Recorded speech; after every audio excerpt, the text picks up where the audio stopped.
Hi, my name is Dr. Fox, I'm a licensed psychologist in the state of Texas, and this video is going to be very different from the other ones in my channel. In this video, we're going to watch and hear from someone who was able to manage and control her BPD. What you're going to witness is our conversation. She's going to tell you what she went through and how she's doing now, and what she does to help herself maintain her gains. It takes a lot of bravery to discuss her story, and I hope that you admire and appreciate all she's sharing to help others who are on their journey to grow beyond BPD. I know I certainly do. So please like, share, and subscribe, and please check it out. Thank you. Bye-bye. So this is Dr. Fox, and I thought that this would be good to do a different kind of video. I was contacted by Carla Stewart, who asked me a really wonderful and interesting question, and she was nice enough. I wrote her back and asked her if she would be willing to do a video where we kind of talked about her experience with BPD, as well as her successes with BPD, as well as the issue that she is contending with and what prompted her to contact me. Carla is not one of my clients. I just want to make sure that everyone is aware of that. Today's conversation, this isn't going to be a therapy session. It's going to be Carla and I having a conversation. I'll probably give her, some suggestions or certainly some feedback, but it doesn't fall under the therapy realm. And she is aware, right, Carla? You're aware that this is for a YouTube video, so there's no confidentiality. Other people will certainly see it, and you'll get to see the final approval, and it will not be posted without your approval. Yeah. Okay. And so Carla contacted me to discuss that she was feeling like she cannot have normal reactions to situations, and a lot of times her reactions are attributed to her having BPD. And so that's part of what we're going to talk about. But Carla, if you're comfortable, could you briefly describe your experience with BPD and what got you to the point where you are today? Starting at the beginning, I was a mother who had 3 kids, 3 years in a row. I had them boom, boom, boom. So that was very trying. I wasn't medicated. I didn't know. I circulated through job after job. Every year, I decided that I was going to move at income tax time. When I would get my money from income taxes, it was time to move because I was always miserable. I was always unhappy, and I was searching. I just I never felt comfortable home anywhere. My daughter went to 9 different schools in 12 years. I ended up moving to close to home by my father for him to help me. And at that time, that's when I decided that I needed to, actually I got lucky because there was a community mental health place right across the street. And I kept seeing it every day, and I was like, okay, I'm going to go over here. And I did, and I made an appointment. And it wasn't too long after that. I think I was in around 30, and I was diagnosed with borderline and bipolar 2. My therapist and my psychiatrist at this point, they're not 100% sure about the bipolar because they get misconstrued. Yeah, all the time. Absolutely. Yeah. So we're not 100% sure on that one. I'm still treated for it. And but it's more the borderline that I have an issue with. I was diagnosed. I started therapy, and eventually I got to where I was doing DBT therapy, and DBT saved my life. It really did. Just to kind of back up a little bit, I had a lot of things happen in my life that were horrible. And my husband of 10 years, he was a drug addict, and I had been fighting his addiction for many years. When he went to prison, I fell apart because I thought I couldn't breathe oxygen without this man. So at that point, the only people I had to latch onto were his friends who were also drug addicts. I was lost and alone, and they talked me into shooting up heroin for the first time. I shot up heroin, and I was super mom. I could go to work. I had a career. I worked in a corporate office of the #1 casket company in the United States. I was a soccer mom. I didn't drink. I didn't party. I didn't do drugs. I did nothing. And then I started doing heroin. Exactly 4 months later, I finally came clean to my family and told them, and I was on a plane to rehab for, not even 24 hours later. Mhm. So I went to rehab. I was there for 3 months, and I did what they tell you not to do in rehab, and I got in a relationship. Okay. And he ended up following me home. When I went to Florida, I had lost custody of my kid because they said I abandoned them by leaving the state to go to rehab, which is a whole other story in itself. But anyway, I worked my tail off. I got back into therapy, and I got my kids back. I got pregnant with my now 4-year-old. Was born about 3 weeks after I got them back from Children's Services, so that was pretty rough. I fell out of services at that point, and I got, not being medicated and not talking to anybody, I got postpartum very bad on top of everything else. And the following year, after pretty much spending an entire year in my bedroom, I didn't come out. My kids were, they were 12, 13, 14 years old. They pretty much had to fend for themselves. I only took care of my baby. I didn't even take care of myself. And eventually, again, I woke up one day and I'm like, you need help. So I contacted the community mental health place where I'd always, had seen my therapist the previous years.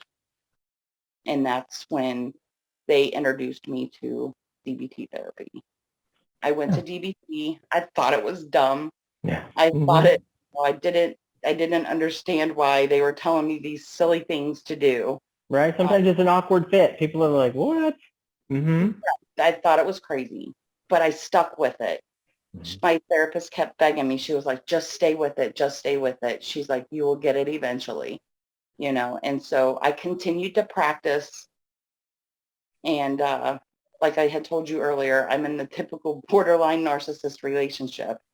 And yes, I could have ran and tried to do it on my own, but he did offer me some stability. He kept the bad people away and kept me grounded to where I needed to be. And I decided that I was going to live that way so I could work on myself. And my plan is if I can live with a narcissist and learn to be okay with me and take care of myself, I can make it through anything. If that makes sense, Well, I mean, you're very strong, right? Very, very, very determined. I mean, you had priorities, you had young children, you had things that you needed to do. Absolutely. And I was determined. I was determined to learn to love myself, to figure out who I am, what I wanted, and to be okay with me and not depend on everybody else to be okay.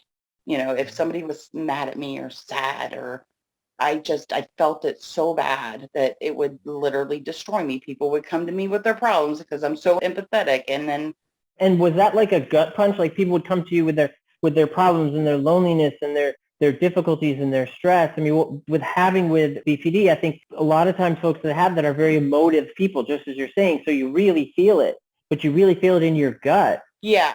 I was here a lot by myself. Like I said, I was in a narcissistic bipolar or borderline relationship. And so he wasn't here a lot. And I didn't want to be alone. So instead of taking in stray animals, I took in stray people. And if somebody needs a stay and, they typically don't have their life together. So I ended up bringing in a whole bunch of people into my house because I have a big 5-bedroom house that my mental health facility actually helps me pay for. So it's a great program that I got into. Yeah. They saved my life, really.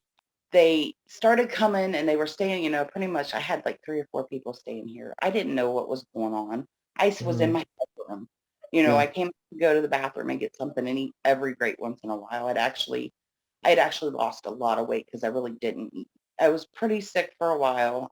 I had a case manager that came to my house every week, 3 times a week. If I didn't answer my door, she would come to my window.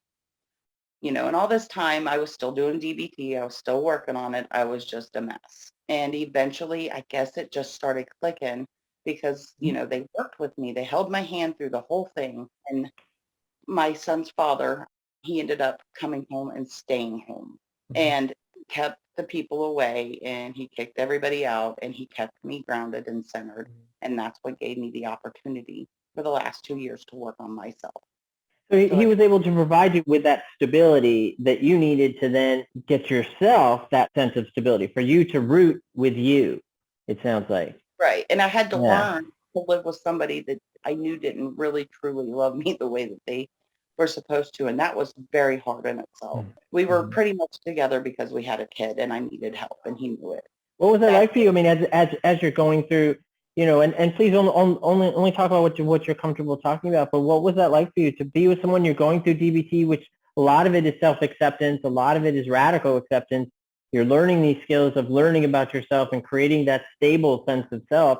And then you're in this relationship that is sort of saying, well, you have to accept not having that. What was that like? I mean, do you mind talking about that? Yeah, I mean, I think it was kind of, I don't know, maybe the splitting thing. I don't know. I'm not real sure. Like I was two different people for a long time. Like I think that's a great way to put it. I think that's a brilliant way to put it. Yeah. It was crazy because like during the day when we would go out and do stuff, we're always together. Neither one of us are ever apart. Like he doesn't trust me, it's different now, but he didn't trust me and I didn't trust him. And so we spent every day, moment after moment together. But we were like best friends. But then when it would come to intimacy and stuff like that, it was totally different. Like it just ended up being non-existent.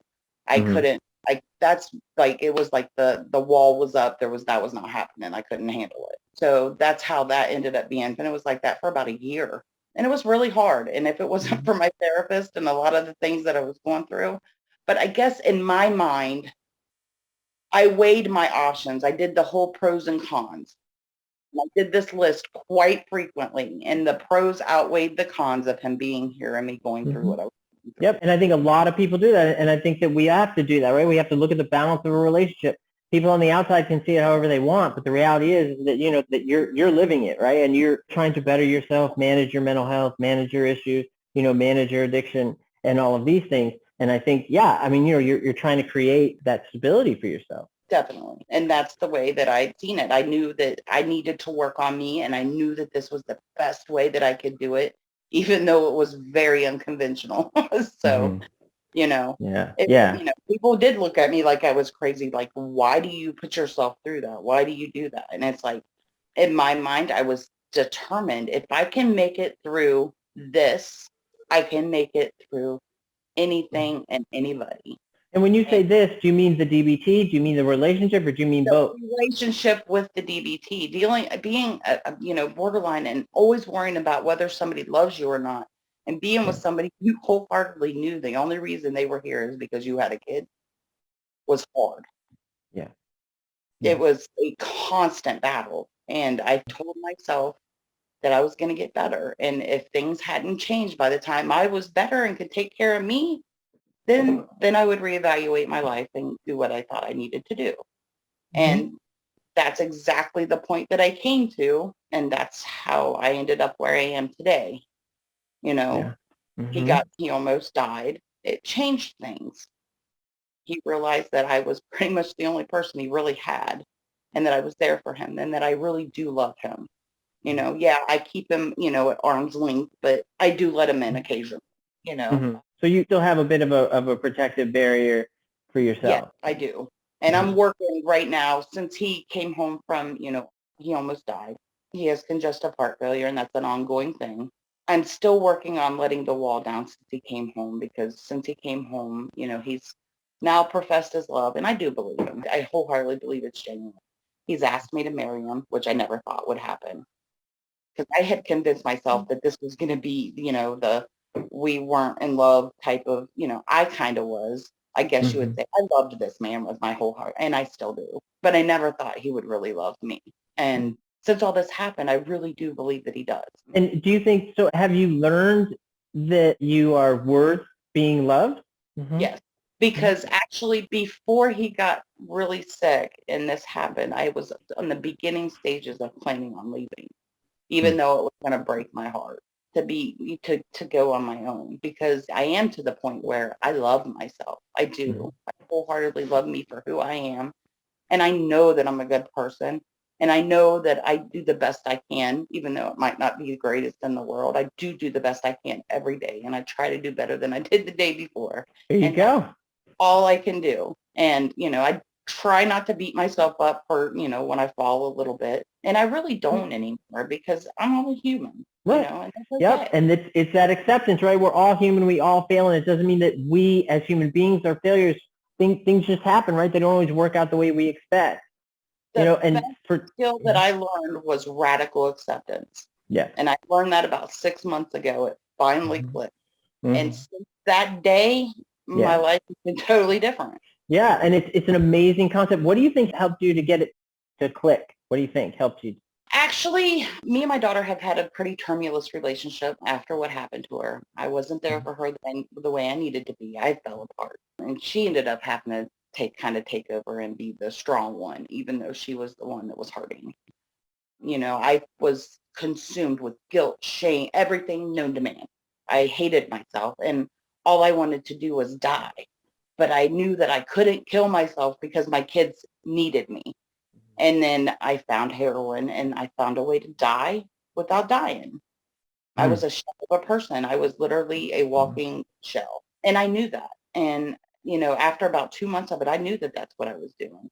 And, I started thinking about it while I was doing it. And every day I would get up and look in the mirror before I would go run to the city to go get, what I needed for the day to be okay.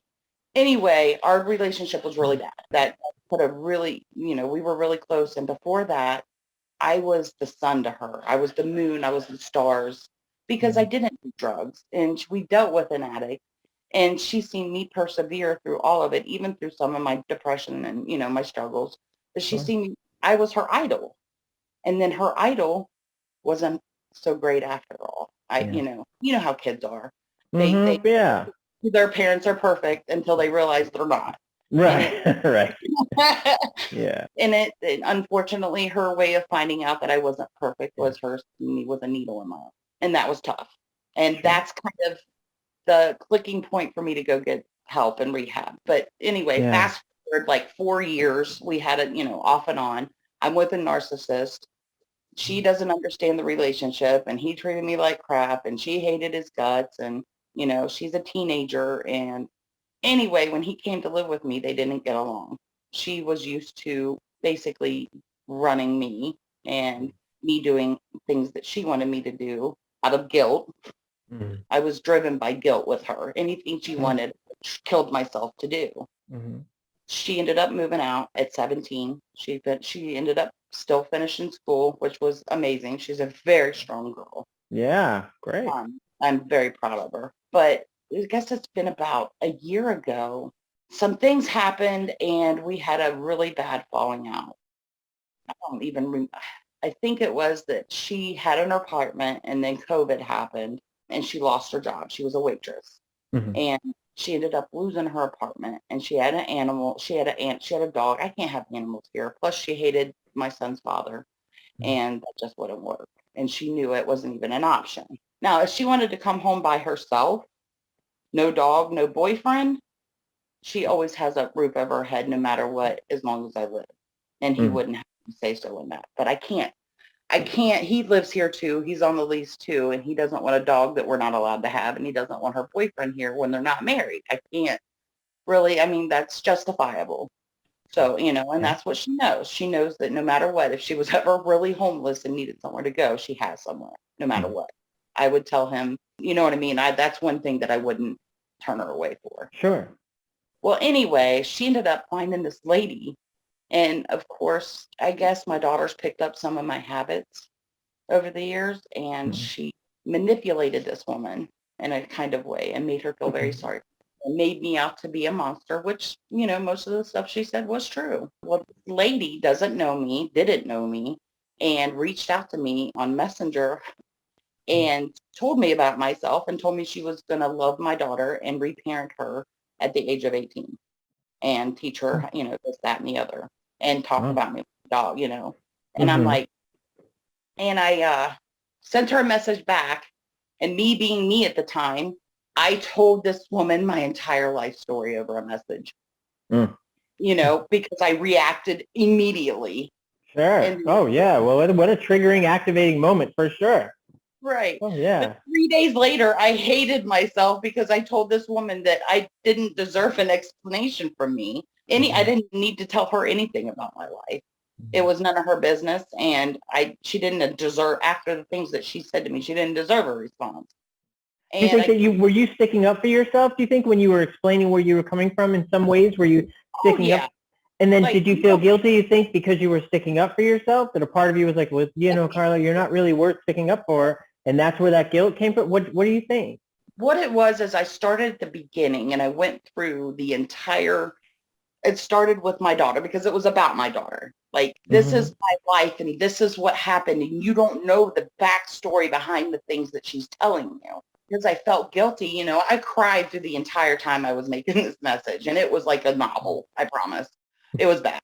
And I told her things that she didn't even need to know. And yeah, it was because it was guilt and wanted her to know. And that's a problem I have, is because I try to explain everything. Like, this is why I do the things I do. And, you know, I'm sorry. And, you know, blah, blah, blah. Well, getting back to the radical acceptance, this happened.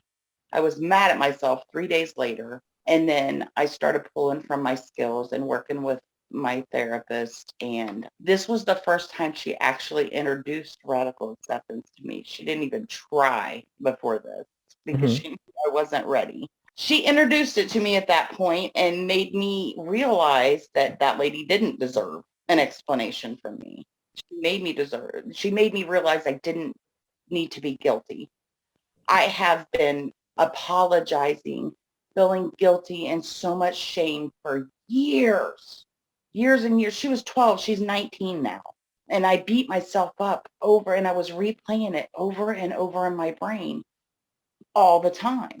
Every time one thing would happen, it would pop back and it would be like it happened all over again. And I couldn't even have a conversation with my daughter without bringing something up and telling her, you know, like, she wouldn't even bring it up. Like, I would bring it up and tell her how sorry I was and get on this whole rant. And I guess they started making fun of me, kind of, you know, and making little cracks about the, like how I would respond. Oh, like, here you go again, you're getting on your soapbox or whatever. And with talking to my therapist and then them saying those things made me realize that, wow, I do dwell on everything and I do apologize for everything. And when she introduced the radical acceptance, she made me realize that I don't have to apologize anymore. I have repented and I've done the best that I can, and I cannot any longer, I can't change the past. No matter how hard I try, no matter what I want to do, there's no way I can change it. We don't have time machines. Nope. Right. I can't change it, and I don't need to apologize anymore. I've apologized enough. And at this point, I refuse. I will not apologize. And honestly, my daughter stopped talking, and you know, I kind of cut her off. She cut me off. I cut her off. We didn't talk for 6, 8 months. And then I found out kind of through the grapevine that she was going through some life issues herself.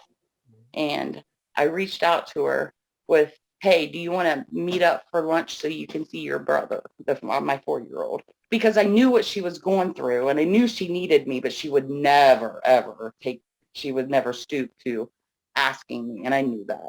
She's very stubborn and hard-headed. We met, and guess what? She broke down and she told me it all. And she was, you know, we both apologized for the things that we had done. And at that point, we decided to agree to disagree. Everything up to that point, we weren't going to rehash any of it. And I told her that I wasn't apologizing for anything. After this, this is it. This is the last time I will apologize. You know that I'm sorry. I've told you a million times, and I'm not talking about it anymore. I'm letting it go. And I decided to let it go. And she was like, okay. And ever since that day, and I guess she was waiting for the fallout, I think, for a long time, for the last year almost, I guess, or however since I've been talking to her again. But she's realized that I don't bring it up anymore and I don't apologize for it anymore. And our relationship has been great. We talk on a daily basis. You know, I've learned to set up boundaries with her. I don't give in to her when she wants me to do something she, you know, wants me to do. We were actually really good. Like, she has a 2-bedroom, and every time I get upset about something or with all this stuff that I got going on at home, she's like, you know, she's like, I got a bedroom in there for you. So anytime you need a break, and, you know, the fact that she come stay with her says a lot. So yeah, right. Well, now and then, so you know, she provides you safe haven, just as you mentioned a moment ago. Now you provide her safe haven. So now you have that adult relationship with your daughter. You were able to transition from child to parent to, still parent to child, of course, but it's an adult parent-child relationship. And you were able to do that and accept, the past is the past, and you had to make your own, okay with it, right? You had to make your own solace with it. And you did, and that's made you a stronger person by accepting that you can only impact the present. Right. And that the radical acceptance of accepting that I am who I am. I did what I did. And I can't change it, but I'm sorry for it. But I'm not sorry anymore. I mean, if that makes any sense. I wish it didn't happen. There's nothing I can do about it. All I can do is worry about today.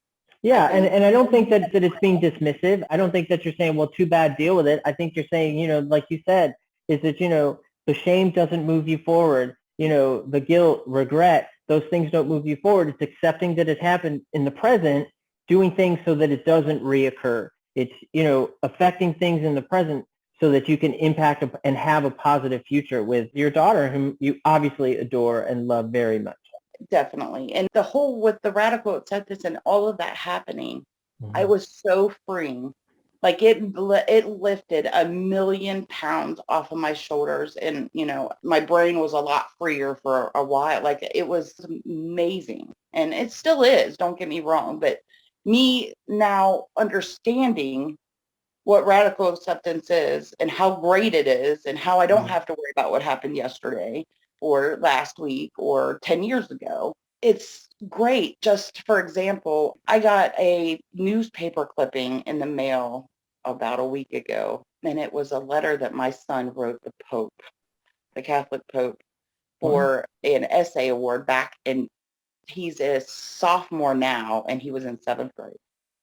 And it talks about all of my horrible things that I did and how my father saved him from this. And my father was like God. And I know my dad wrote this letter. but nonetheless, it was sent to me how many years later as a reminder. But why would somebody want to do that? And I'm thinking in my brain. And of course, just like when the lady sent me the message, I lashed out and I started to write a text message to this person that sent this to me. And I rewrote it 15 times. And then I just decided, you know what? I'm going to sleep on it because I don't want to make that same mistake twice. I don't want to regret what I'm going to say in 3 days. So I thought about it. And the next day I still don't feel comfortable sending this because I don't know if I'm reacting the way that I need to. In the long run, I decided I'm not sending anything. I wasn't going to even acknowledge that. I'm done with that part of my life and I'm not dealing with it. I put it in my little chest that I keep the kids, stuff from when they were little to now. And he can have that for when he gets older, but I put it away and I'm just not going to deal with it. You didn't allow yourself to get hooked by the past. And I think it's so important, and I talk about this, in a lot of videos and with my clients too, is that sometimes we have to stop, even though we have that drive to respond, right? Is that, I bet, I can imagine. But you caught yourself and you were like, wait a minute, I'm going to sleep on it. I'm going to process it. And I think that's so, so important because that's such, I think I've noticed folks with BPD, when they do stop, and they do reason, they're very practical. There's a lot of practicality in that, but it gets some kind of very muddied by a lot of that activation, a lot of those overwhelming emotions, a lot of that guilt, just as you mentioned. But you were able to manage it, deal with it, and come out even stronger, realizing I don't have to be hooked by that. Right. It was great. And I feel so glad that I didn't because I just went to an open house and this person was there. And I didn't even have to worry though, because see, that's something I probably would have avoided that open house for fear of running into this person in conflict had I responded. This way I just acted like it didn't even happen and they don't know if I received it or not, When they went low, you went high. Right. I didn't even engage in it. Happy, how are you? How you doing today? Whatever. And it was great. I mean, it was okay. So. Self-power and control. Yeah. It was wonderful. I'm very proud of myself for that because that's something I couldn't have done even probably 2 years ago. So yeah. Wow. I mean, and what a good identifier for you to be like, you know what? it is an identifier of growth. It is an identifier of having control over a lot of those BPD issues, right? And those activations and those things that come up. And that kind of, brings me to kind of bring up the issue why you reached out to me is that sometimes, people will see or, react to you when you have normal emotional normal. I don't really like that word normal, but, when you'll have emotional reactions, and they're like, oh, well, that's your BPD. When I read this to them, because I was mad at first, I was very, very upset. I was mad. Sure. I was, I was like, listen to this. Can you believe this? Let me read this to you. And you just seen it on their faces like, oh gosh, here's the fallout. Where's it coming? It's coming. My 16-year-old, he is the most reactive. Like he's still scared that I'm going to have a fallout. Like anytime that something happens, like he's just waiting for it. And I feel bad, and I keep telling him that I'm not the same person that I was before, but it's just going to take time for him to realize that I'm not going to do that. I have learned to stop myself. Yep. Yeah, a sense of safety takes time, and other people in your interpersonal circle have to also adapt to your different approach to life than what they knew years ago or in the past. But see, when, they react that way and I see their faces, it's like, am I reacting the way that I'm supposed to? Or, you know what I mean? It makes me second guess myself. It makes me worry. And then I kind of get stuck in my head, and then I start worrying about like, it's hard because am I reacting the way, is this the right emotion? Or sometimes I get mad and I feel every emotion and I don't know how to identify what I'm feeling because I'm feeling so many different things at the same time. It's hard. And the only thing that I can do personally to stop that is to remove myself from the situation and think about it, kind of process it, go through it. And, if for some reason, if it's really, really bad, like if, it's something that even a regular person that doesn't have BPD wouldn't be able to handle, I will reach out to my therapist or an on-call therapist or you. Right. Or like a safe other. Yeah. I mean, somebody that isn't going to judge you for it. But what a great, example of you taking control of the situation by knowing that you need to do what's best for you. And sometimes that includes removal from the situation. That's controlling the situation by you making the choice to remove yourself from it. Absolutely. What a powerful choice. Yeah. Definitely. And I know what my warning signs are. I've had this my whole life. I know what the warning signs are. I know when it's building. I know when I'm losing control. Like I can feel it. Like and it doesn't even really get to even close to the point of losing control really, because I know the very beginning stages of it. And it's just like, hold on a minute. Like, let me back up here. Yeah. And I actually learned, I guess, to act opposite. I finished dealing with whatever, like if I'm out and we're going to my mom's. This just happened not too long ago. We were on the way to my mom's. We had a conversation about some things that are going on in life right now. And I was able to hold that anger, that upset. And, I was, a little perturbed with some of the things that he had done. And I was telling him how I feel. And he came back at me with, did you take your medicine? I think this is your significant other. Yeah. Yes. Okay. Yep. And he, I think you're overreacting. And that just made things 100 times worse. But I was like, you know what? Let's go to my mom's. Let's get through this dinner. And we acted happy, whatever, kind of maybe giving total glances every now and again. But I was able to get through it, drive the 45 minutes back home after spending a couple hours there. And then I removed myself. Then I went to my room and I asked not to be bothered. And they have all learned at this point that when I ask that, it don't do it a whole lot. But when I ask that please, they know that it's time to leave me alone. Like I need to process what's going on because I'm overwhelmed. And it was an amazing day for me because not only was I able to make it through my mom's dinner, he decided that he was going to stop and us clean the car. That is the last thing I wanted to do. All I wanted to do was get home. And I remember sitting in the front seat when he got out to start vacuuming the car. I was so mad. And I was like, you know what? I'm going to keep myself busy and I'm going to engage in this and I'm going to do it. And I did. And it did make me feel better for a little bit, but it was still building, if that makes sense. Now, when you say engage in this, what do you mean? Engage in the activity, like doing something other than, like, I guess instead of sitting there dwelling on it and being pissed off and mad, being mad. You can say pissed off. But instead of doing that, I just decided to go with the flow and engage in an activity and do something other than be mad. Acting opposite. Mm-hmm. Yeah. And I try that. And I struggle with acting opposite really bad because it's tough sometimes. It doesn't really work for me. So it's hard because I'm still mad afterwards. Like I can stop it for the time being, but as soon as I stop what I'm doing, it's right back. So I did that. I came home, I removed myself, and I thought about it, and I thought about it, and I thought about it.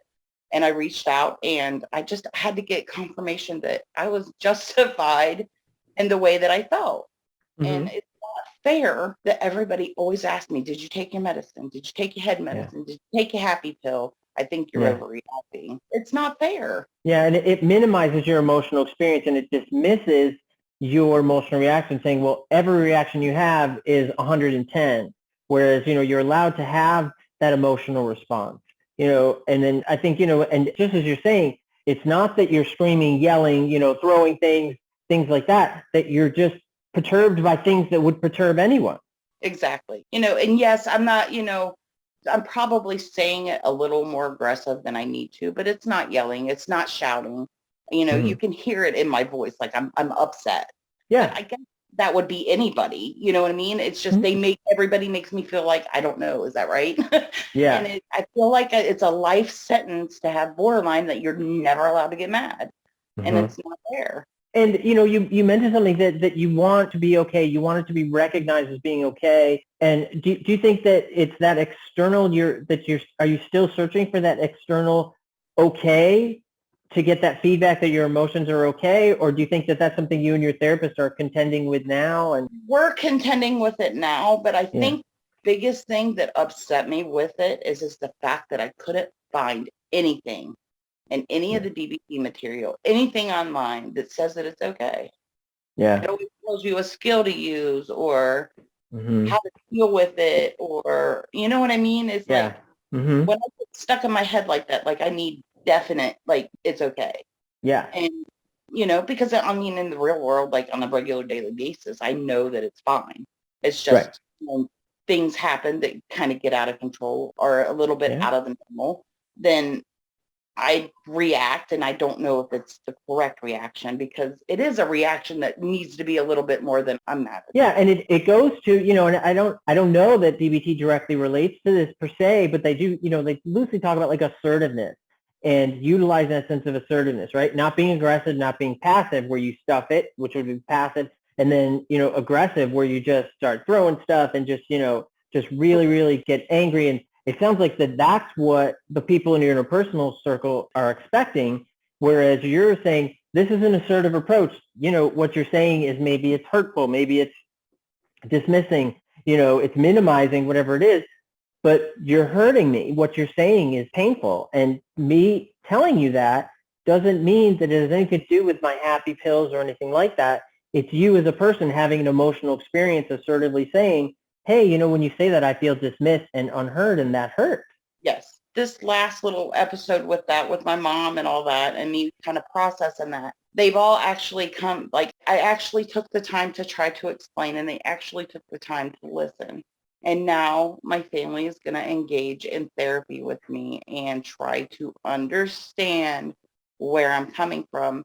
And I think it's because I have made it so long without an explosion. And I was able to, in a healthy way, express how I felt and how they were making me feel. Yep. Healthy, clear, assertive. Yeah.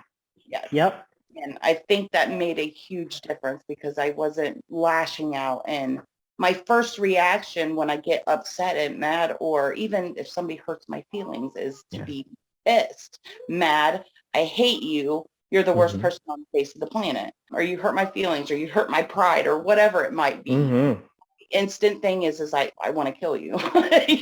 Right. And that's that BPD activation, right? But just as you mentioned before, and it sounds like that you recognize the spark before it becomes the inferno. I guess you would say, yeah, I'm very aware borderline. I'm aware of, I understand it. I've done every type of research I can possibly do, because the more you know about this, illness, whatever, the more you can control it. And that is the honest truth.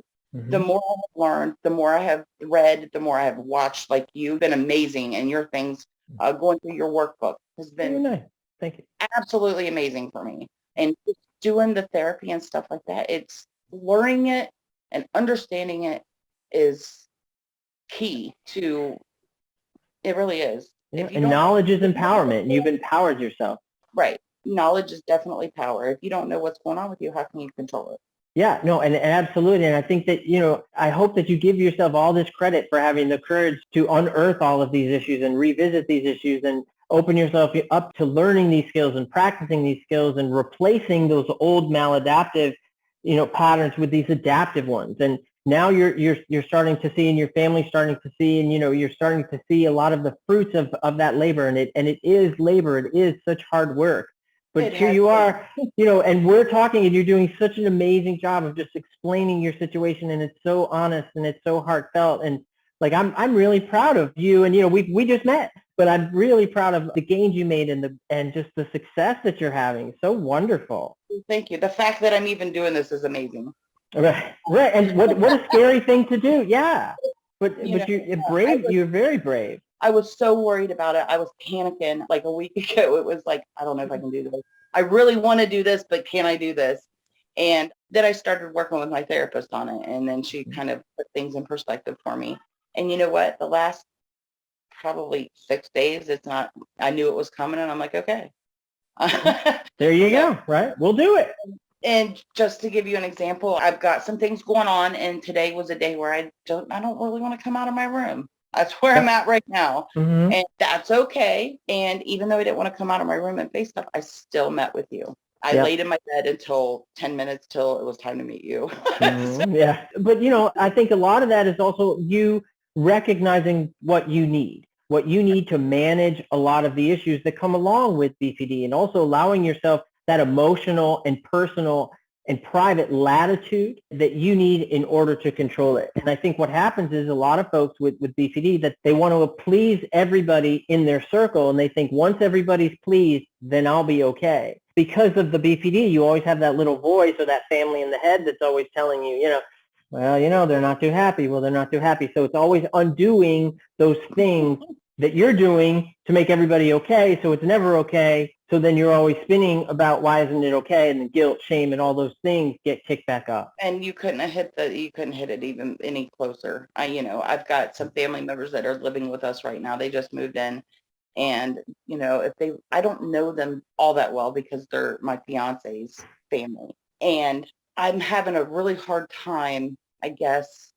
Like they don't clean up after themselves, or just being in my space, period, or just having to share stuff, or, not to just be me, and, or just being because I'm in my room sometimes more than I'm not, it looks weird in my, you know what I mean? And they probably think. Sure. But it's hard to have people in your home, especially if it's somewhere where you really do need a safe place. Right. And I told them from go, I was like, look, I stay in my room sometimes. It's not personal. It doesn't have anything to do with you. And I apologize up front, but that's just the way it is. And I don't feel guilty for it. Normally, I would have been ashamed, and this is something that, I've had to deal with, till they got here, like worrying about how am I going to handle that?